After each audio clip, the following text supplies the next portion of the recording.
Hello and welcome to A Celtic World, the YouTube channel for Celtic fans all over the world, from Lewis to Lesbos, from Paisley to Papua New Guinea. We aim to be a warm embrace for supporters scattered all over this great big Celtic world. And with that in mind, these are the times that we go live. Now, as you can tell, wherever you are, it's this time. That's 9:30 in Scotland. UK time, UK and Ireland. Sydney, it's 8:30. Seoul, 6:30. Hong Kong, Singapore, 5:30. Abu Dhabi, 1:30. Rome, 10:30. And in the States, it's still the middle of the night. So not much chance of them tuning in. We're also an audio podcast now, everyone. That's exciting, isn't it? Links in the show notes, in fact. So if you've got friends who might enjoy this show, but they're more into podcasts than YouTube, then please forward them the link or just ask them to search for A Celtic World wherever they get their podcasts. We can be found on Apple, Spotify, Amazon, Audible, and various other ones that probably aren't terribly important. What is important is the quality of contributor joining us tonight. And look at this lineup. Positively stellar. Jerry in Singapore, how are you doing, Jerry? Fantastic. Obviously, post the last time we spoke, which was probably just a week ago, and we were a bit doom and gloomish, I guess, but we had a bit of faith that we'd get a result against the knuckle draggers. So yes, positively splendid tonight, Gav. Thank you for asking. Positively splendid. Is it a similar story in Perth, Western Australia, Paul? Pretty splendid, basking in 30-odd degrees in midsummer. First day back to the office, second day back at work, but knocked off a little bit early to come and do this, which was nice. And yeah, much like Jerry, just still wallowing generally in the aftermath of a fantastic result. Two fantastic results, actually, but obviously the warm glow from Saturday night is still kicking around. Yeah, well, I don't think we should go on too much about the warmth, you know, given that it was snowing and ball freezing back in the part of the world that Ian is joining us from as well. Ian, is it cold in Wales? Any snow there? No, just wet as per usual. It's wet here, but I've got my winter weight to keep me warm for a little bit. That I'm, I've got a plan to lose, but I'm sure as everyone overindulged, I think ate my body weight in chocolate over the last 2 weeks. So, like full in body, full in mind, I would say after the results. I saw you posting that on Twitter, that it was a sobering experience to stare down at the scale. When you have how much you think you've put on, and you go on and you're like, oh, okay, right, I've almost doubled what I put on. I thought I was being good. Yeah, it was a sobering experience. Well, at least when you were looking down at your feet, they were well massaged in that water spa that you bought for your missus.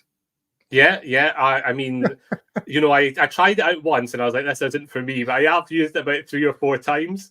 Like just sitting there kind of looking out the window with your feet in a little foot spa is, I'm not going to knock it. I've done it a couple of times now. So yeah, it's good. Yeah, can recommend it's pretty good when the weather's pishy and freezing, as Michael Ross says. There's a comment from Thomas. Would anyone be shocked if our board decided that we don't need to strengthen this January, considering how well we've played lately? We're going to talk about that very subject later on, no doubt. Speaking of subjects, this is the menu. First of all, Buddy Boys, as the name of the stream is today. Hilarious play on words on the two nicknames of the teams that played recently. But they were pretty friendly to our needs, as it turned out, so that was good. Second, we have window pane. What are we going to expect in the window? Is it going to be a great strengthening exercise? Is it going to be an exercise in frustration? What are our hopes and fears? Third, we're going to talk a little bit about punditry, which kind of goes hand in hand with number 4, the Ragers. It's not a misspelling. Obviously, the meltdown is epic and hilarious, and we're going to, delve into that a little bit and just pick out some of the highlights. And then on to Celtic socials. So let's get on with the show. St Mirren. Well, let's start with the starting lineup, Jerry. Was there anything surprising when you saw the starting lineup for this game, or was it as expected? Completely as expected. exactly as I expected the team to be. I think the glaring difference actually looking at the bench in that game from what we've had recently was looked at the bench and went, oh, fantastic, we've actually got a bench that looks like a bench now, as opposed to we've bemoaned that the last couple of times I've been on the show, certainly the lack of depth in the bench. Now I know we're going to talk about additions and stuff later on. There certainly isn't enough depth in that bench to have us all happy, but certainly much happier when I saw that. But no surprises for me at all. And on the back of the Rangers game, was very pleased to see that he hadn't tinkered with the game, because Paul had been playing with my paranoia the last time we spoke before the Rangers game, saying he was more concerned about the St Mirren game than he was about the Rangers game. We were all thinking that. His voice was ringing in our heads. Didn't come to pass. But no surprises, no. Paul, were you therefore surprised at how the game went? Well, let's go into the first half then. You must have been surprised, given what you said previously, that we were 2-0 up in the blink of an eye. I think we'd all be a little bit surprised. We've been asking for fast starts, and Roger's has been talking about fast starts for weeks, feels like probably months, and not really delivering it. But only occasionally have we come out of the traps that quickly. But so I was pleasantly surprised. You just think the reason why I said I thought it would potentially be a tricky one midweek. Not a lot of turnaround time. You'd like to put a lot into that emotionally and physically into the derby. And regardless of the result being positive, there's still that sort of possibility that you just drop off a little bit. So it was brilliant to see that Rodgers and the team were bang up for it. And yeah, they came flying out the traps and 2-0 within inside 6 minutes. Game's pretty much done. It's almost done at that point. And I know Ian was tweeting a lot. During and post the game that it could have been any number, and that's obviously, I think we all felt that. So I think 3-0 really flattered St Mirren, to be honest. 4 or 5, even 6 wouldn't have flattered us. So yeah, it was just what we needed. There's no point winning a game as big as Saturday's and then fluffing your line straight afterwards. So yeah, it was long-standing PTSD and various other things of banana skins that had me sort of saying that. But it was also, I suppose, to illustrate that I really felt that the Rangers game would take care of itself, and it did. So yeah, I think it was brilliant to get that up and running. And I think after the 2 goals, we sort of dropped off a little bit. But then second half we turned it up again. It was a hatful of chances second half, and should have really been further ahead.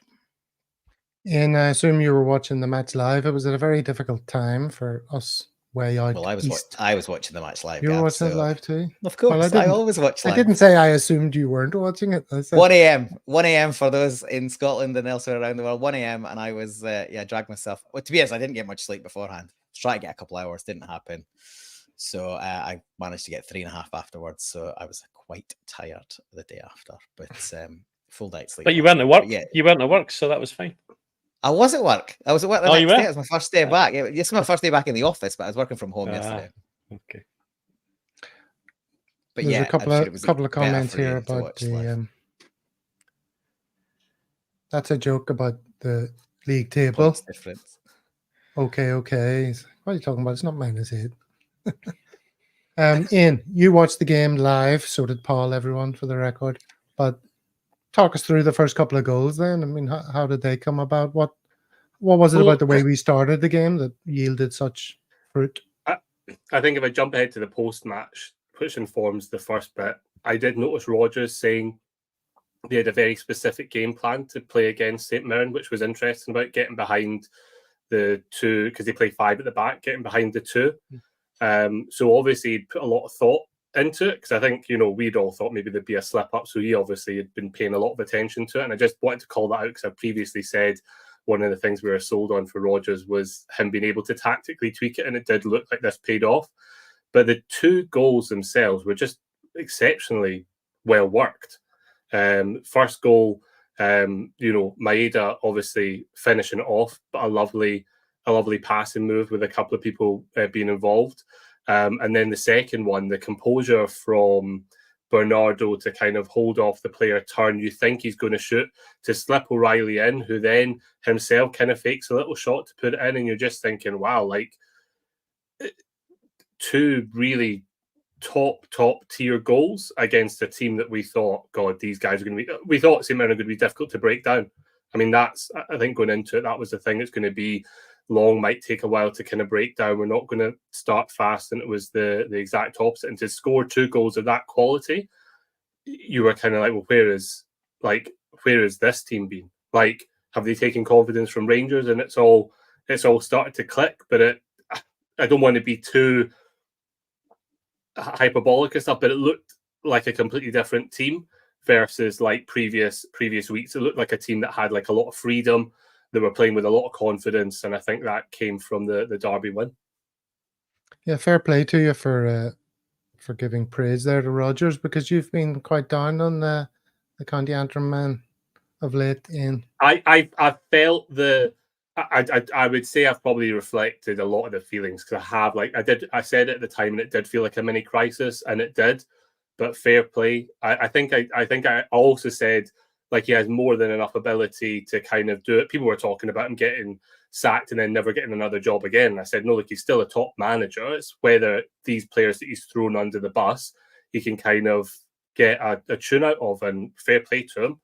Got a tune out of and more over the last 4 games. So, hopefully he gets, we'll come on to signings and stuff like that. But if he gets a couple of signings and adds it to a team that's playing like they did against St Mirren, I think the worries are going to go to the back of our minds. Yeah, well, so we go into this break, with the feel-good factor is high. In the second half, though, Jerry, there was still plenty of wastefulness, wasn't there? And periods of kind of dullness. I mean, we played well overall, wouldn't you say? But well, we played well. We should have scored more goals. I think I was just looking at the stats earlier. I think we had 24 shots, of which 11 were on target in that game, which is a much higher shots on target ratio than we've seen for a long time as well. Their keeper had some splendid saves. I thought their keeper played well. You've got that many shots coming in, there's a fairly good chance you're going to save a bunch of them, but he had some great saves. I mean, I thought Bernardo was unfortunate. He maybe tried to pick out his position. He maybe tried a bit too hard to pick a position and didn't quite get it right. But yeah, I thought, we could have, if we'd won that game 6-0, Stephen Robinson wouldn't have had anything to complain about. They didn't have a single shot on target the whole game, so it was. Well, to be fair to another fella from my part of the world, he was pretty honest in his assessment after the game, wasn't he? I mean, he doesn't hide behind nonsense much. I quite like him. Yeah, I agree. I think he's a good manager. He never hides from anything. He always gives you an honest opinion. So no, he certainly wasn't. He certainly wasn't using anything that he could have as an excuse not to win that game or get any kind of result in that game. They just we just destroyed them. From the first couple of minutes. Again, we're always going to go and drop off. I think a bunch of interviews I saw after, certainly Matt O'Reilly saying, that what do they think they've changed, and I think the players saying that's the biggest factor. I heard Greg Taylor saying something similar after the Rangers game. Just that intensity that they'd, for whatever reason, this season hasn't seemed to have been there as much as it was last season. They certainly looked, and they've certainly looked extremely hungry for it over the last few games coming into the break.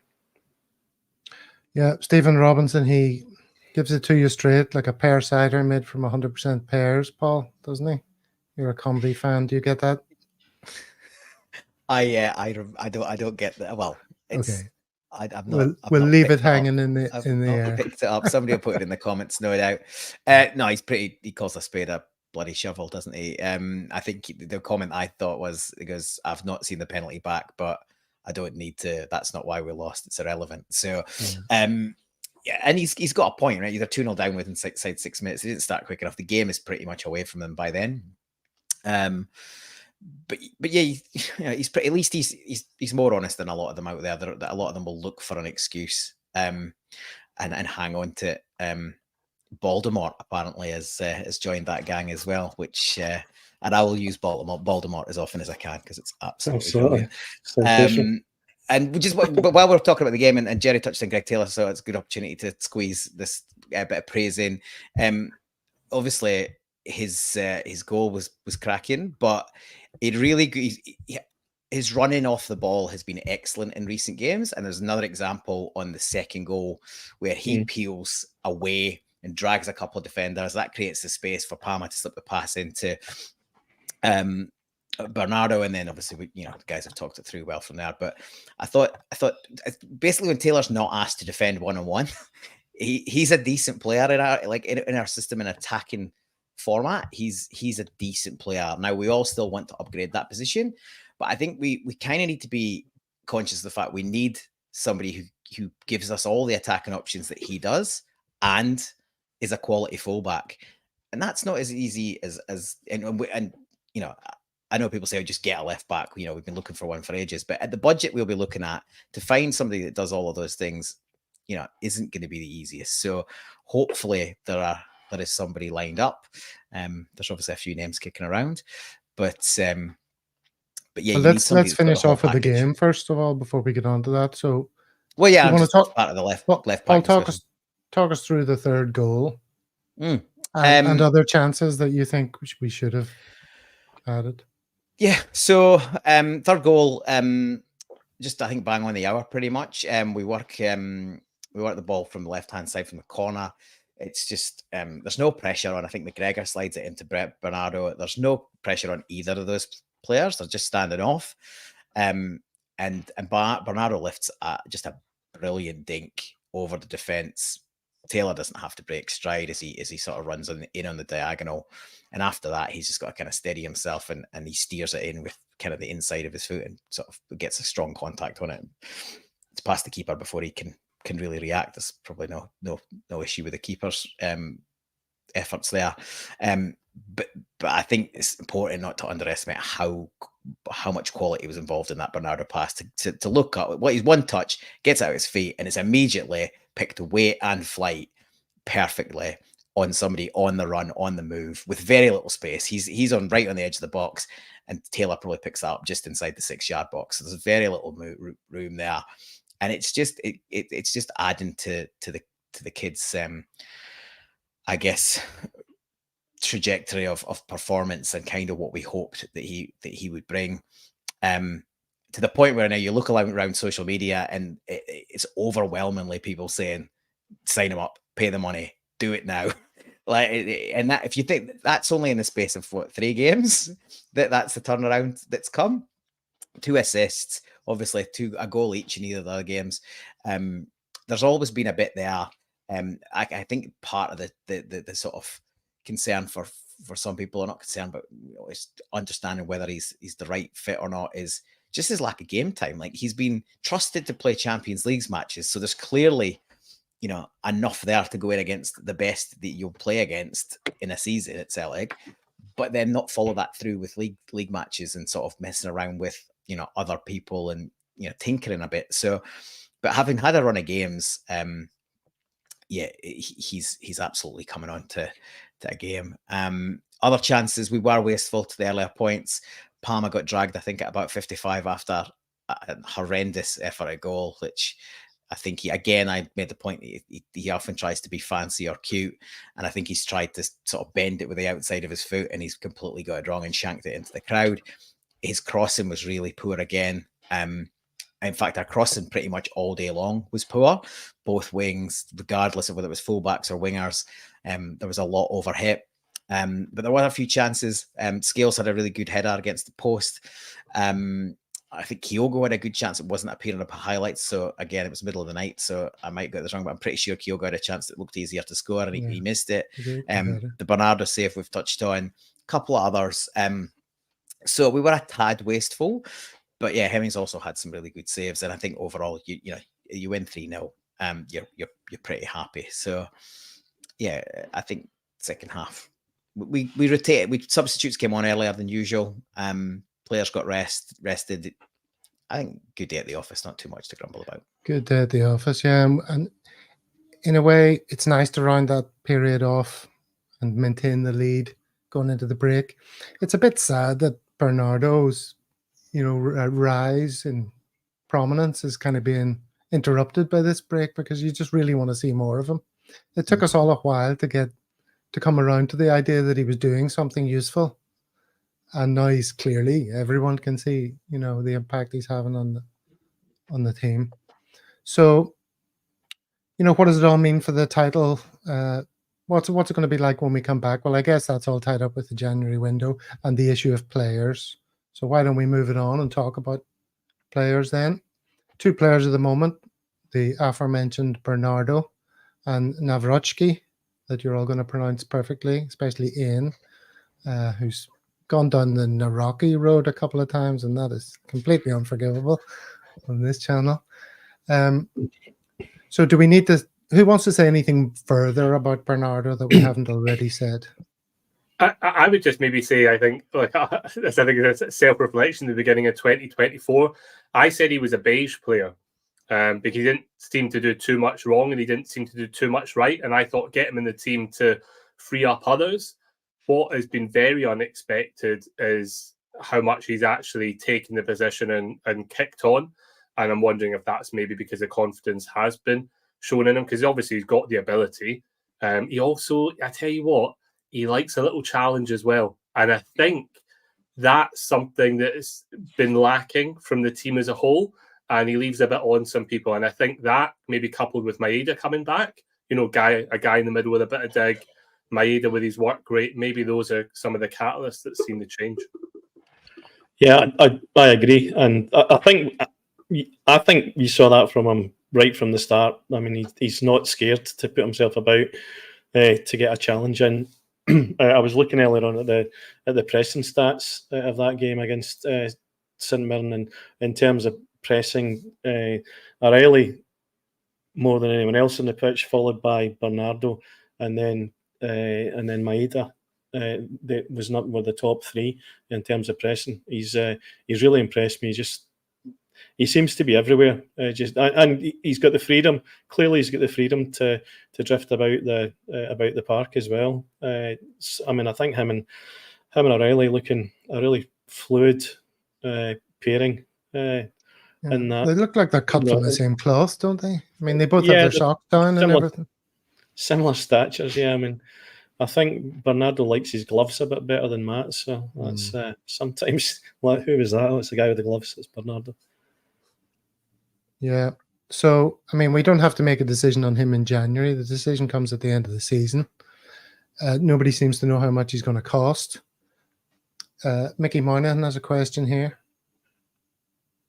It's an option to buy, isn't it? Rather than... No, I don't think it's an option. It's not an obligation. And I like you, I've heard 1.5 million up to 6 million. So there's no there seems to be a range of how much. I've seen 6 to 7 even.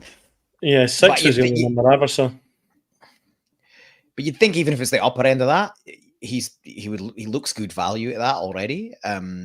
Especially 21 years old. Or 20, I think he's 21 in a couple of weeks. No, 22 in a couple of weeks. Okay, sorry, 22 in a couple of weeks. But yeah.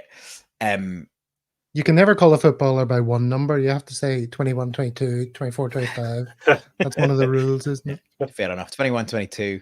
Yeah, I think already the issue you've got is with an option to buy is presumably the negotiation isn't complete and there's still a bit of discussion on what the fee is and all of that sort of stuff. So remains to be seen, but you'd like to think we'd get that done at some point. Yeah, we don't have to make the decision now. Like I say, Pat McLaughlin there commenting, I'd like to have 3 months of this Bernardo form instead of 3 games before we decide. How much does that add on if we don't pull a trigger? And if it's 2 million now, or he has those 3 months, then it ain't going to be 2 million 3 months down the line.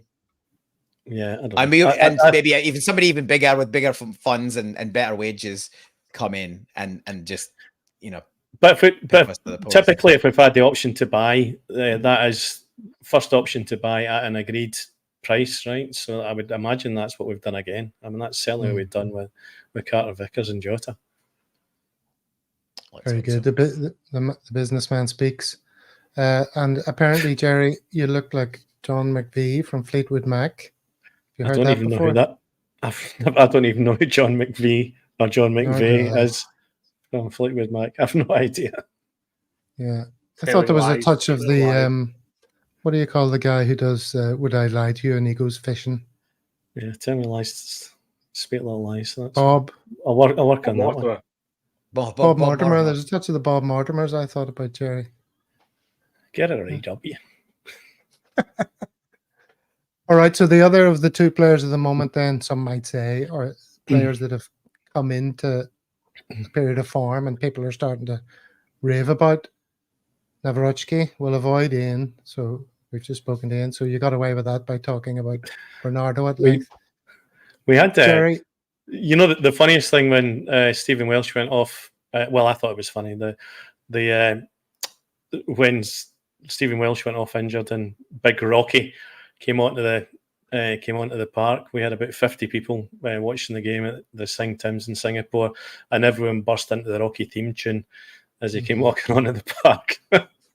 People walking past just pissing themselves laughing, going, what are these folk all about? Yeah, I think he's looked very impressive, very solid. Outside of the first probably 7 minutes of the first half of that the Rangers game, certainly I thought Stephen Welsh had done exceptionally well for his first, whatever it was, 20 minutes, 22 minutes in that Rangers game. He was, I thought him and, I never thought I would have said this at the start of the season, but him and Scales looked very comfortable as a central defensive pairing. But once he settled down, yeah, I thought he had a good second half against Rangers, and I thought he was excellent against. Again, I mean, excellent for what he had to do against St Mirren. He looks comfortable moving forward, comfortable on the ball. I would like to see him smile. I don't know if he's that happy that he's getting a game for Celtic, but yeah, he looks. And again, a bit of height, bit of stature. Liam Scales is obviously made of steel. That boy, O'Reilly and Bernardo have got something about him as well. I think we've got a bit more physical presence now with these guys all in the team than we had again probably at the start of the season. So that's probably something that will continue with Rodgers' purchases, you would think. Michael Ross is looking for trouble here. Look, Gav has his own emoji. It's outrageous. Well, let's talk about, again, it's Jerry's friend, but we'll start with Paul talking about O'Reilly. So he's, 10 goals now, is he? Double figures, Christmas time. That's good going. A free scoring, assisting, young midfielder. Now a full international, not internationalist.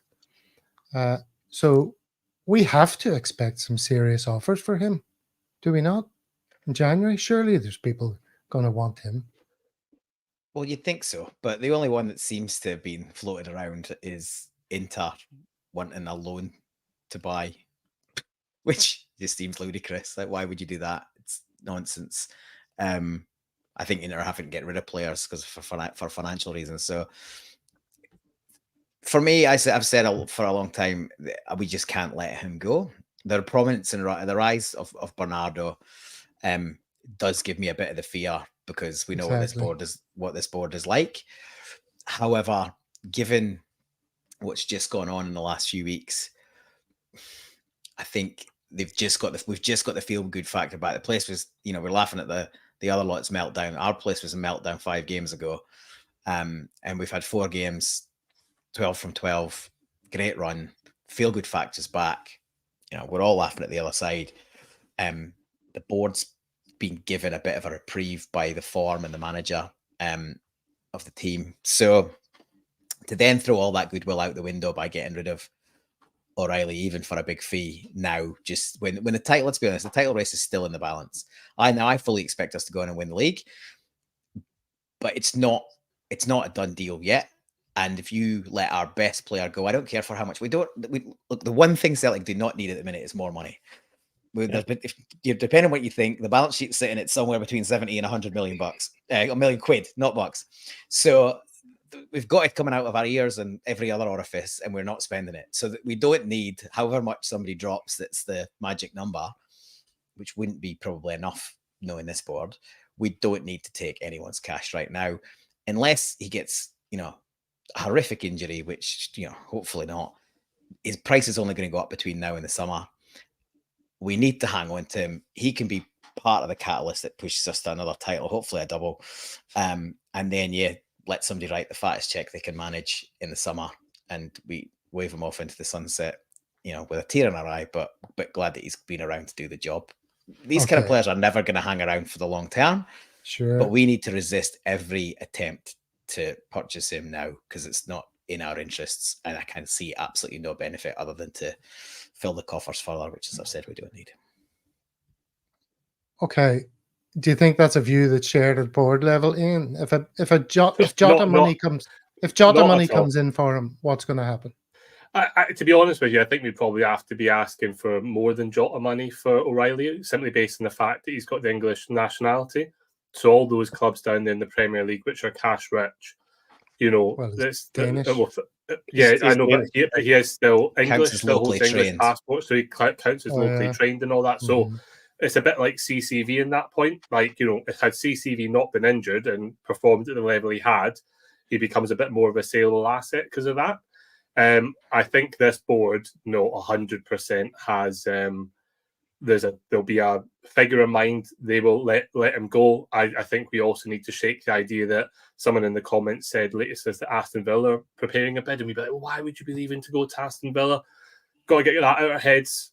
Jota went to Saudi, Giacomakis to MLS, things like that. These players will go, and they might not go to the clubs that we think they should go to. It's going to come down to how much money's offered. I think if we see anything over 25 mil. 25, you say? That's interesting, because I've prepared a little table for us to look at to consider the reality of what happens if we do get a Jota offer. Now, let's compare Jota and Matt O'Reilly. We bought Jota for 6.5 million, Matt O'Reilly for 1.5. And Jota had a 30% sell-on clause, right? Matt O'Reilly has nothing, no sell-on clause from Milton Keynes MK Dons, franchise FC, right? So same sale price, 25 million each. There's the sell-on amount for Jota was 7.5 million. It'll be nothing for Matt O'Reilly. So we received 17.5 for Jota. We'll receive the full 25 for Matt O'Reilly. That'll mean a profit of 11 million from Jota, profit on Matt O'Reilly, 23.5. And then look at that return received over what was paid. 269%. Definitely some money there to pay for McKenna. But look at the difference in that. I mean, selling Matt O'Reilly will make us more than twice the profit that selling Jota did. Now, this is the stuff that the board look at, right? It's not. They might be thinking, "This is great. We've had Bernardo. He's the next Matt O'Reilly. We can sell this guy now." Well, hold on. We can sell this guy now. There's no guarantee keeping him is going to get us into the Champions League, right? And that's like a 60 million bonus. But look, here's 23.5 staring you in the face right now. 23.5 million. Okay, Paul, there's things more important in life than money. Let's go to Jerry then. Jerry. Well, look, keep him, get the Champions League, 60 million, sell him for the same money. You made even more cash. If you'd asked me immediately after what Paul had said, I would have said what Paul said previously. I agree. I don't think we will sell him. I hope to God we don't, and I pray to God that the fucking board don't prove me wrong in this. But it would be nonsensical for us to go and sell Matt O'Reilly at this point, and I don't think he wants to be sold at this point either. So that'd be even worse if we sold him when he didn't want to be sold. I think he's pretty settled in his mind. I'm pretty sure that he's going to go at the end of the season, and I think he'll go for more than 25 million. So if we can hold him till the end of the season, certainly get more than 25 million, then that little spreadsheet of yours looks even more impressive. If you so hold on, Jerry, are you saying that if Aston Villa came in with 25 mil, right? So I don't let's say think tomorrow, you're confident O'Reilly's going to go nah, and this board are going to go nah. I read that Aston Villa, some fucking doctor said he would he's fit and he would pass a medical, no problem for Villa, was all that I read earlier on that. Villa are interesting though, I think, because Villa, I don't know what they are they third in the Premiership just now? That's that might be an interesting one. So I don't think there are many teams that if they came in from that would turn his head, but that is an interesting one, Ian. Again, I pray that it doesn't come to pass, but I don't think I just I don't see I wouldn't see again, to Paul's point, there's not a lot of business logic in going and doing that. If keeping Matt Riley gives us more chance of that big honeypot or pot of gold at the end of the season in the Champions League, then we don't need more money in the bank right now. What we certainly don't need is to get to the end of the season and not have the pot of gold for the Champions League. That's a big risk. And the other lot to have it and sort of exactly give even more of a kick on. Advantage completely wiped out. Yeah. I mean, I hear you. I'm just trying to put myself in the role of one of the board members, thinking to myself, we can sell this player that we bought a couple of seasons ago for next to nothing, massive profit, get that in the bank, tell him we're the ones who make the decisions, not these players. They're just assets. We'll tell him we've accepted an offer from Villa. We'll tell Rodgers we're going to buy Bernardo, so we're going to replace O'Reilly, and you're to make do with the players at your disposal. And we're still confident you're going to win the league. That might happen. That might happen. Well, I'm sure, but the Bernardo money will have been accounted for previously. I'm sure. I mean, that's a they'll have a contingency that if they're going to make it. I mean, I don't. Or whatever assurances they feel they need to give Rodgers to placate him. Yeah, I mean, Rodgers. We've seen some of the comments that Rodgers has made over what he needs in the team to take it forward. I think going and selling his biggest asset for no matter how much money it was, I can't imagine that Brendan would be overly happy with that. Well, especially because we're going to Hatat's off to the Asian Cup. Yeah, you sell him. You need to go and buy somebody equally good. You need two players. These are all perfectly good points, but it's our board. It's like, well, yeah, look, I get the skepticism, but I think, I think to the earlier point, I think Lovett's point and Jerry's point is, I see why you've done the spreadsheet to compare them, Gav, and to Ian's point, it should be well over 25. Like look at who they've just loaned there across the other side of the city. That Silva, what's he called? Silva, is that his name?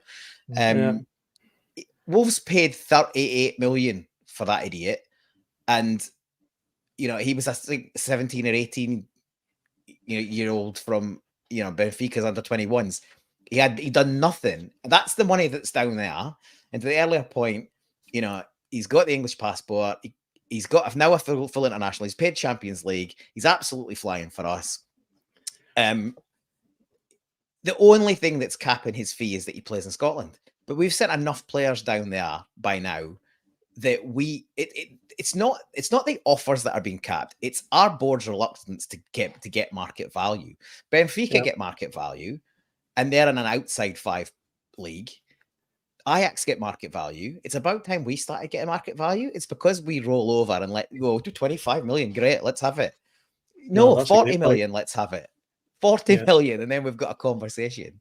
Oh yeah, imagine how much Mark would be worth if he got a Sacred Heart and a rosary beads tattooed in his arm. He'd be worth 50 million then. I get the skepticism, but it doesn't make any sense, neither footballing or financial, to let him go in January. No. Alex says Peter Grant. The only way I can see him going is if, to Ian's earlier point about Aston Villa, or to the guy's earlier point about Aston Villa, if somebody comes in that's clearly in a much bigger opportunity on ridiculous wages, and the player actually says, "Yeah, I'd like to go for that," and that opportunity might not come around again. But I don't think that. I think that's the only scenario where that could happen. I think he does want to see the season out. Alex's comment here, Peter Grant will have a word with Matt. I'm not sure what he means by that. Does Peter Grant know Matt O'Reilly or something? Yeah. I think of history. Or... I don't know. He's never mentioned it, so maybe not. No. Doesn't like to talk about it. If we do eventually sell him, says Lovett, hope they put on a very good sell-on clause. As positive he will eventually transfer for a huge fee later down the road to a bigger team. Yeah, like that sell-on clause that Benfica had on Jota was pretty tasty. We've got the same with 30%. Frimpong. We get the same with Yeah. Frimpong, and it's rumoured that he's Yeah. going to leave in this window at the end of the thing. So I think we've got about 30% on that as well. So sensible thing to do. Which would be nice Yes. if that happened. There's the coffers topped up yet again. That pays Well, yeah, for because he'll be about Bernardo. 50. He'll be about 50 mil, right? So 45, 50 mil if he goes. The danger with the sell-on clause is, and we've had one on other players, is if they see out their contracts, then and move in the last 6 months of last year, then it's a much reduced fee. So whilst that is good business sense, I don't think you can just bank on that, because Frimpong's been rumoured to go in for, I think, 3 windows already. So Man United have been continuously linked with him. So, and now Barcelona and a few others. So we definitely want to see those players with the sell-ons go quickly so that they can maximise money. All right, well, that's O'Reilly. Let's move on to Hatate. Do we think that embrace was reminiscent of one we saw, was it last season, the end of last season? Or is that No, just people... I think the context is there's a lot going on in Japan, isn't there? I mean, you got to feel for the guys to be so far away from home, seeing like the earthquake, the thing with the kind of Coast Guard plane, stuff like that. Rogers himself, I think, alluded to it or something, didn't he? He said like it was quite emotional for Hatate coming back and being on the field. He's been called up even though he's been out. So I think it's probably a combination of factors. I can't see Hatate being off in this window. I think that'd be odd if there's someone lined up to take him, given he's been out for so long. I think there's also did he not have a tweet or a Instagram post which, you can click on the translation and it was all like, thanks for 2023, looking forward to more in 2024. And it was a few pictures and they were all Celtic Park and stuff. He is like that, Paul, though, I think. Does he not? He does his own blog, doesn't he? His own like Japanese blog about his life and all that sort of stuff. He is a bit of a he is a bit of an influencer in terms of that sphere as well. So that would kind of pair up with that sort of patter. Speaking of patter, even Alex pointing completely, out, oh, and indeed, Peter coached him at Fulham. Now it all makes sense. Your understated comedy has doesn't always land. Fallen flat there. I think the last thing on Hatate I would say is I think it is weird. I agree with Ian, because by the time he comes, the window is probably closed by the time he gets back from the Asian Cup. So unless they're, we're selling him while he's still over there, or somebody's lined, they're already back. They're already headed back. I think all those players. So certainly the Korean boys were on a private jet back straight after the game. So I do think, having come back from a long injury, it'd be a surprise if we lost him this window. Okay, speaking of the window, now I've got a few questions I want to run through. So first one to you, Jerry. What do we know is going to happen in this window? Fuck. What do we know that's going to happen, or what do we want to happen? I think Brendan's going. I mean, I think for sure Brendan's going to get rid of some of the deadwood. He's going to get rid of some players for sure. That's going to happen. He's going to trim the squad. He's been consistent on that. He's also been consistent saying that it'll take 2 or 3 windows to get the team ultimately he wants on the field. So that's an absolute given. I do think that we'll strengthen the team. I don't think two or three players. Again, let's see if we actually stump up cash for those, or if those are loans to buys, ideally, rather than just loans. But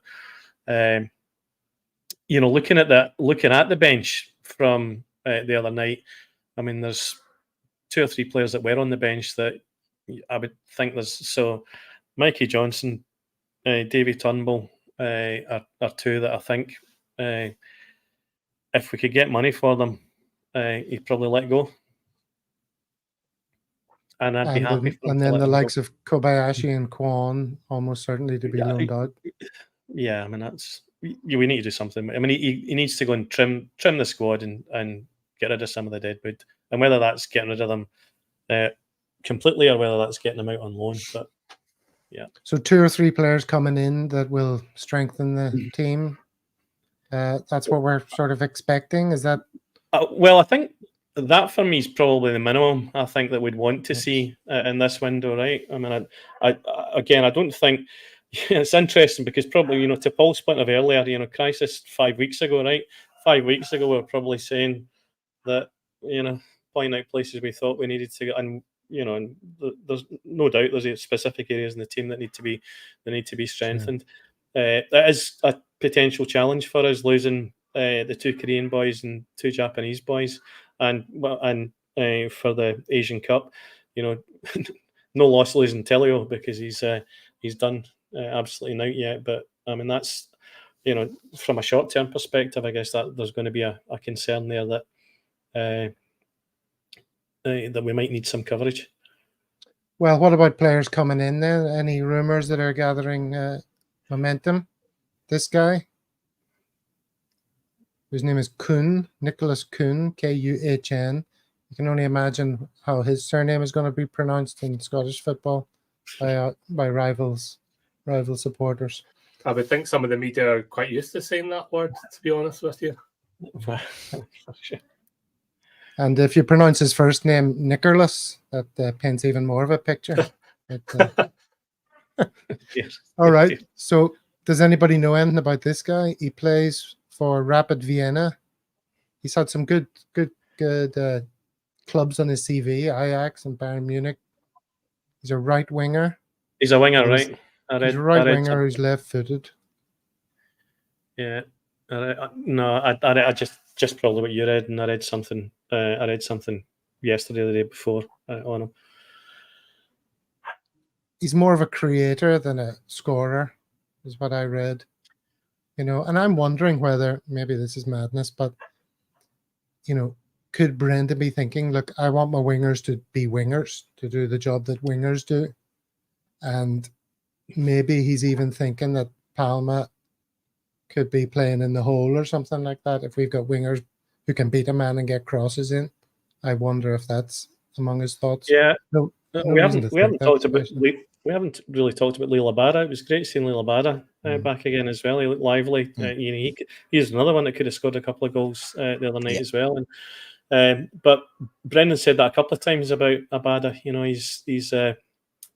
loves. I mean, he's not really playing that role as a winger of a traditional winger. He's always looking to get inside and score a goal. That's his greatest strength is coming in off that wing and scoring. So yeah, you may have a point, Gav. Yeah, he's definitely got that penalty box instinct. Absolutely. When balls drop and he just gets out his feet and he's a really good finisher. Yeah, he misses a few, but I think it's not many great strikers that don't. Most even Kyogo is he sometimes will miss a few, but he'll score a few as well. So I've long thought that Abada will eventually end up as a central striker or a yeah. Do you think so? And a false nine.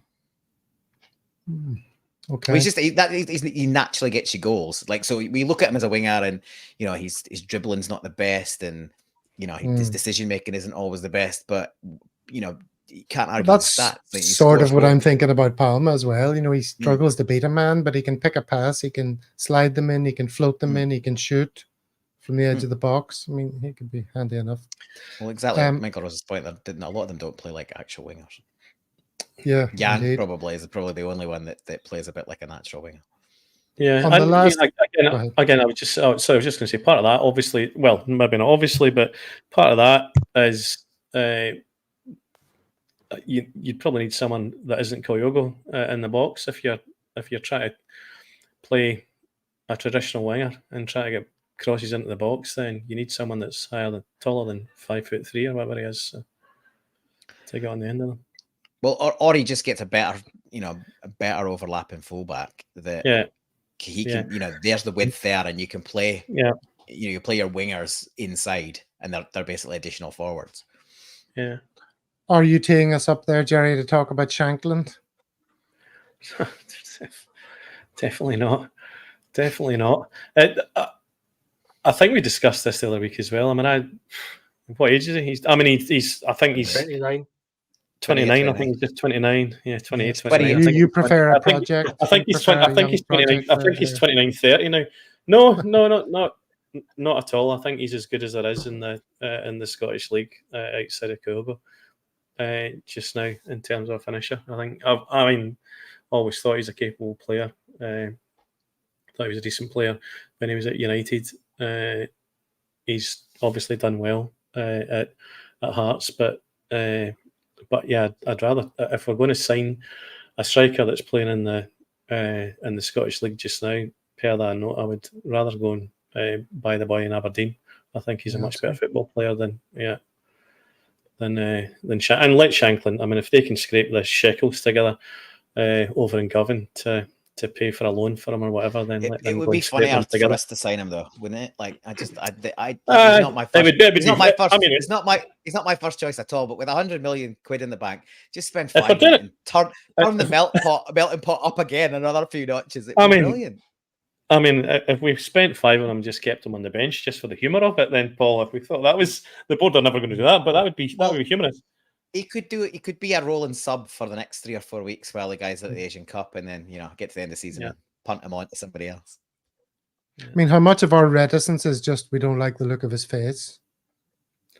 He's got a 6 head, hasn't he? It's not even a 5 head. He's slow as well, though. He is slow. Yeah, he's slow. There's no taking away from the quality of his finishing, but he's not super mobile. He's not super strong. He is a good finisher. He is super slow. And I think we just I think everyone appreciates he's a good goal scorer, and he's had 2 or 3 good seasons domestically in Scotland, but it's not for us. Well, what about what Chris Boyd says about him being able to finish in a way that nobody else can? Chris Boyd says a lot of words, doesn't he? I mean, sometimes he just says word, Chris Boyd. So they get jumbled up, but it doesn't always make sense. So yeah. But let him keep going, because he's doing the job for us. 𝐀 scoring the goal that he did in the derby. Let Boyd run his mouth. I think I'm relatively happy with that. Well, someone was asking earlier on for a little musical celebration of our victory over Rangers. On the last show, we played what's become a bit of a classic now. I think it's fair to say every day is 𝐀 Day. But we've just mentioned Chris Boyd, so I've got a little ditty based on him. And sometimes I preface these sounding like I'm really confident that it's going to go down well. Other times it's like you can see the embarrassment rising before I hit play. This is one of the latter, and it'll become immediately apparent to you why that is. But this is in honor of Chris Boyd. It's a song about a fellow baldy Chrissy Boyd. 1, 2, 3, 4, little Chrissy Boyd loved the Rangers when he was wee. Got to play for them, now he talks on TV. Never make much sense, he's made to look a fool by the other Chris. The one that is a cool. Boy, they're making me sick, cannot win an argument. Always contradict, he never quite sure what he meant. Just to make a few quid as a pundit but low rent. Where's his dignity, eh? And the Timalois, eh? What's the matter, you? Hey, gotta no respect. Always blowing Rangers, crying about Celtic. Raging all the time. You should know your place. I shut up your face. Another big accordion solo.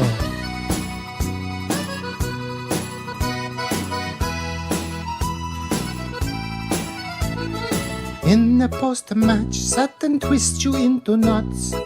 You get so angry, your hair plug's gonna pop. Your mouth is turning down, but you don't change a thing. Still a dance and a sing, like the loyal little 𝐒𝐿 puppet you are. What's the matter, you? Hey, gotta no respect. Always blowing Rangers, crying about Celtic. Raging all the time, you should know your place. I shut up your face. And one more time for the misspelled Chris. What's the matter, you? Hey, gotta no respect. Always blowing rain, just crying about Celtic. Raging all the time. You should know your place. I shut up in your face.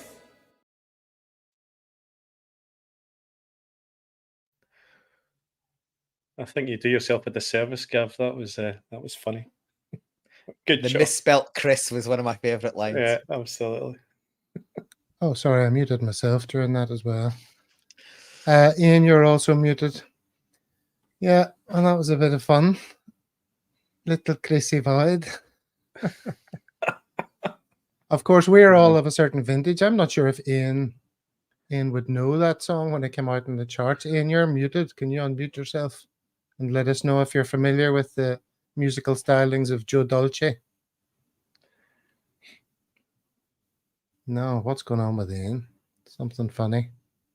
Paul, you remember that being in Top of the Pops? I certainly do not. You don't remember that? I was never. I'm not old enough to remember that. I know the song, obviously, because I've got a bit of a musical history, but I certainly wasn't old enough to be watching that on Top of the Pops. It was like the 70s. It wasn't the like 70s. It was in the 70s. It's the 80s. Must have been very early 80s. It was the 80s. I even remember Rennie and Renata. I'd have been a There was toddler. another. Save your love, my darling. I'd have been a Save your toddler love. when that came out. They when we were, I think Peg Leg Lonergan's talking not about me here, but about Chris Boyd. Chris Boyd, yes. I wouldn't like him thinking that I The really need misspelled- to shut the up in my face. misspelled Chris. Yeah. Well, that's The what it misspelled- is. Yeah, 1980s for sure. Rennie and Renata. 1981. I was. There you go. That's the 80s. Was barely around. Barely around. We were in the prime of our youth then. You two might have been. I was a toddler. Oh, Barely a Ian's toddler. back. Ian has Mum and Dad rejoined us. Was that so disgusting to you, that song, that you couldn't handle it? I think it did something to my internet connection. The quality was just so good that it was like I can't take any more of this thing, or it was some sort of attack by the Italians. Yeah, he was actually an Aussie, wasn't he? Joe Dolce, like an I Italian think Aussie. you're right. Yes, I think you're right. Yeah, Australia has Probably- produced he was so probably- much he's wonderful probably- music for us. He's over probably the he's decades. probably from Perth. Yeah, probably. But that was part of another discussion we were going to have about punditry. And you were complaining, Paul, about the commentator on the previous game mispronouncing words left, right, and centre, and just being a general idiot. Jerry McCullough and Simon Donnelly did the commentary for the most recent game on Celtic TV. Chris Sutton was on Sky Sports. Celtic TV commentators, they're so bland, aren't they? Don't really. I don't mind Sid. I don't mind Sid. I think Sid's great. I think Sid's Sid's decent. Sid's great. I mean, what an upgrade from Tom Boyd. Sid is for sure. He's definitely easier to listen to than Tom I will Boyd. not have a bad word said about Tom Boyd. No, I love what- Tom Boyd, but as a commentator on a football game, he's fucking atrocious. Oh, Yeah, I loved absolutely. it. I loved it. It was like having your dad in the room with you, just Too much. going at it. I'm very much in Jerry's camp on this one. It was Yeah. it was a nice. It was happy. I was happy to see him hang up his mic. I'll be honest. Yeah, McCulloch's Great guy. Jerry McCulloch's. Yeah, all he's that money in the bank, and we've still got Jerry McCulloch is wild. He's better than that terrible. young kid. He's better than that young kid. That Yeah, he's the that one who was other wee having a crack guy. at. He's He dreadful. always asks the Like, same question. Yeah, how pleased were you with such and such? Oh, yeah. I like him as well. He How always seems like a pretty you like positive him? guy. There's Oh, two that's young not- guys. There's a guy who does all the questions, and then there's like a new younger commentator. It's a younger commentator I can't stand. He's Oh, okay. absolutely dreadful. Oh, I don't know who he is. they're better than Chris He's- Boyd, though. That's for sure. Well, yeah. And I guess while we're on this little section, quickly, Chris Sutton's lost the plot with the red card, hasn't he? Like, he's obviously decided he was going to hang his hat on it and didn't want to back down. This is a guy who constantly promotes, concussion and care of your head injury and all that because his old man's got dementia, I think, or early onset dementia. It's what a hell to die on. A straight leg, studs to the head. Yeah, I believe he was going for the ball, but that's not a good enough reason to not get red carded. You've got a duty of care to your fellow professionals to not injure them or not put them in danger. And as soon as Of you course. fly your studs around, you risk getting You're just getting a red card. So it was a clear red card all day long. It's certainly worse than the one that Turnbull got sent off for. That's for sure. Yeah, absolutely. The only difference is Turnbull's foot was even higher, but the contact was much stronger and harder in this one. Yeah. No, people get sent off for almost endangering their opponent, engaging in dangerous play that almost kicks someone in the head. So when you actually kick someone in the head, it's hard Well, to... if that challenge was on someone's leg in the middle of the pitch, they'd have gone. Like, the one it reminds me of a bit is the Ross County one, where it was a yellow and it got upgraded to red because they saw the contact halfway up the leg. And again, the thing was, I don't think there's any malice in that. And I said I didn't think there was any malice. I think he was going for the ball and he just got nipped in on, and he didn't see him coming blindside. The fact there was no malice and no intent doesn't change a thing. It's still a red card. So I think something's got himself in knots there, much like the other side have on various issues. But well, I suppose we better quickly mention that because we're on the hour mark already. So yeah, the Rangers' reaction, that will come up a little bit when we do the socials in a second. But I just want to say the claims by Celtic and other clubs of a pattern of assistance for Rangers are justified and they're ancient, to quote a great musical number. Rangers, by contrast, have very recent and kind of questionable claims of injustice, and they're completely losing the plot. And in life, it's those who shout loudest that get their way. We all know that. And for many of our fans, our board has been criminally meek in not standing up to the SFA and the Referees Association for decades when they should have. They've been kind of tugging the forelock to the powers that be in Scottish football rather than standing up for their right to be treated fairly. So here we find ourselves, Rangers, possibly doing the work for us. Paul, you mentioned this on the group as well after last week's show. The introduction of VAR's exposed refereeing incompetence. It appears that this is incompetence more than anything else, what they're complaining about. Lack of clarity and communication and all that.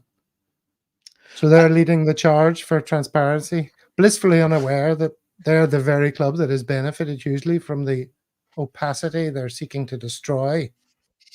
Hey, Paul. It's not well. It's like I think I mentioned it either today or in a group chat or the other day. It's basically they're readying their own Trojan horse and driving it straight into Ibrox. Like, they're absolute idiots. Like, they only have to look at what happens to them in Europe, where they get players sent off and they get penalties given against them, to see the comparison. You could go on for hours on the meltdown, and we will still continue to do that on our all group chats and on other things. It's day 5. It doesn't show any sign of stopping. The good news is there's no game to upset the apple cart. We can just keep going on about this until the end of the window.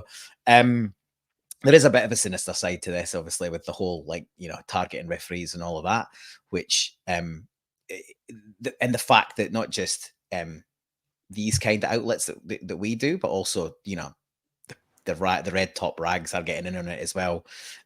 Just to Ian's earlier point, like playing there, or maybe it was a point you made off there, but yeah, basically bringing up the things that the club don't want to be seen to come directly out and say. It's just an utter nonsense to basically be saying it doesn't matter about the offside, it's still a penalty. Which basically they've managed to rewrite the penalty decision. They've managed to rewrite the offside decision because the frame wasn't right. Well, they were even further offside in the right frame. And it's just basically, I think I tweeted earlier, basically, it's like the old Joseph Goebbels, if you're going to tell a lie, tell a big lie, more people will believe it. It's just incredible. And then they're tying themselves in knots. The manager, obviously, I said Baltimore earlier, his post-match interview is incredible. It just continues, and the more it goes without being challenged, at least in the mainstream media, the more this sort of becomes a version of the truth. It's back. I think news. That's the thing, though, Paul, isn't it? Because a year ago, like literally a year ago, Clancy disallowed a Morelos goal correctly because he was pulling, and then Clancy and the family get death threats. And Ian Maxwell at the time, because I wrote it down. Ian Maxwell last year said, we all have a responsibility to protect our game and those essential to it. And he was talking about the referees. And what I find the most wild thing about all this, outside the delusion and anger from that side of it, is neither Rangers nor anyone in the media seems to be showing any responsibility to talk about this correctly at all. There's been nothing about the Turnbull one, which actually was a penalty. Instead, we seem to be focusing on one element of an ultimately correct decision and weaving this whole conspiracy around it. Rangers media partners saying they want like Colm never to referee again and stuff. And it's just going down that all too familiar path that we've seen when Gerrard came in and he was like, the referees have been against us for years. 2 years ago, Clancy had an 8-point letter to the SFA. It's a well-worn path for them, and I just find it very weird that no one's waking up to how this, usually ends with that lot. Well, look at the comment here. Michael Ross. Rangers radio claimed the police commander ordered the ref to make sure Celtic won the game. You could not make this up. That is reflected in this. Riley, 𝐀 could have slipped Minor in, but he decided to go it alone.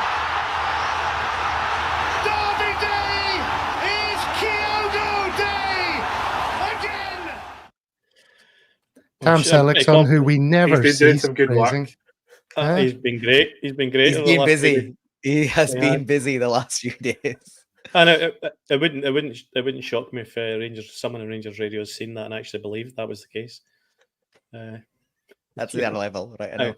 Well, and the scary thing about that is, I mean, we know what the demographic of their listening community is like. I mean, they just believe rubbish like that. I mean, yeah, it's actually. I mean, I again going back to I think what you said, Ian, about Clancy the other season. I mean, Willie Collins going to get it, or is getting it already as well, right? I mean, so I mean, some of that stuff is, again, as you said, Paul. I mean, it beggars belief, but people talking about going and burning their houses down and stuff. I mean, it's just, it's just. If there was any other profession in any and other Holyrood, country, yes, let's go and storm Holyrood and burn Holyrood down. Oh God in heaven. No, if this was any other profession in any other country, the referees would say, right, we're not going to referee a Rangers game again until we get an apology, because we saw what happened last year with Clancy and his family. We don't want it to happen again with Colm. You've allowed this, but where we are, I just don't think it's going to happen. And and if they did what they're doing, well, what they do down south, and said, right, you pin your colours to the mast and you don't get to referee the team you support, then who would end up refereeing? Then we Rangers need games? foreign refs. Yeah, we need foreign refs, absolutely. Now, on a lighter note, let's go to Jerry's pick for social media. Jerry, you want to talk us through this? Yeah, I just thought this was very true. These moments. Where were you in these moments in history when JFK got shot, when Princess Diana died in her car, and when Kilmarnock got a penalty against Rangers after 75th game without conceding a penalty? I think over 4 years that they have over 4 years since they had a penalty given against them in Ibrox. I think that'll live long. So, Jerry, where were you when JFK got shot? Because we were all, not even. I wasn't. I wasn't thought of when JFK was shot either. Did you not see it on telly or something? And I didn't see it. I was on the grassy knoll. I was on the grassy knoll eating a rusket.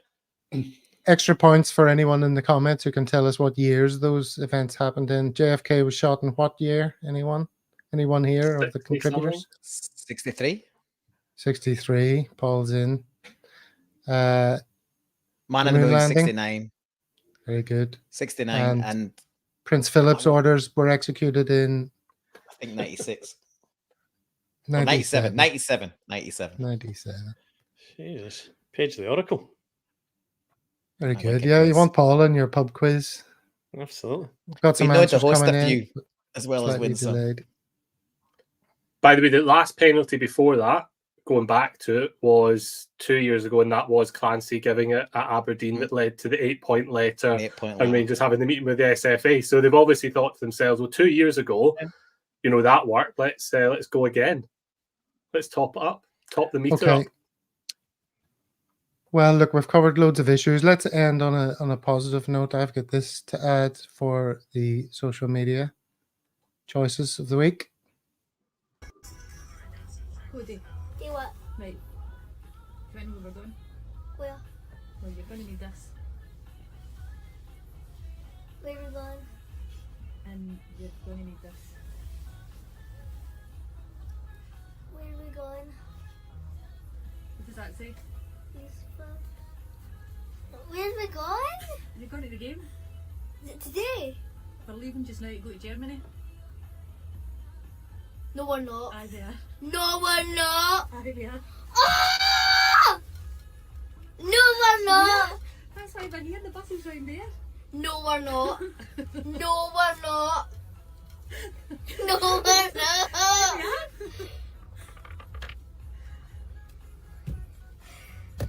No, we're not. No, Jose. Isn't that lovely? The excitement of being surprised that you've a ticket for the big game. I love the way he sort of flicks the ticket to sort of check that it's real, and then he touches the glass, you know, just to make sure his perception of reality hasn't been warped or something. So that's a lovely little ending, isn't it, to the show, lads? Have you enjoyed today's chat? As I've always. enjoyed today's chat. Yeah, it's been great. We went on a bit long, I have to say. That's Look at all right. that. That's longer than normal. Normally we wrap it up in the hour, but lots to talk about. And we're going into a break, and we have quite a few interesting guests lined up. Hopefully they will come through. We're talking to some different people to make sure the content isn't just sitting about waiting for the games to start again. Something of interest. And of course, over Christmas, the musical library was refreshed, much to Frank Brennan's delight, no doubt, when he hears these new songs. All right, so thank you very much, everyone, in the comments for being here. We've had lots of participation. That's always good. Appreciate you guys very much. Obviously, Paul, Jerry, and Ian, appreciate your presence and your contributions. And we'll be back again next Monday at the same time. Cheerio, lads. Hail, hail. Well.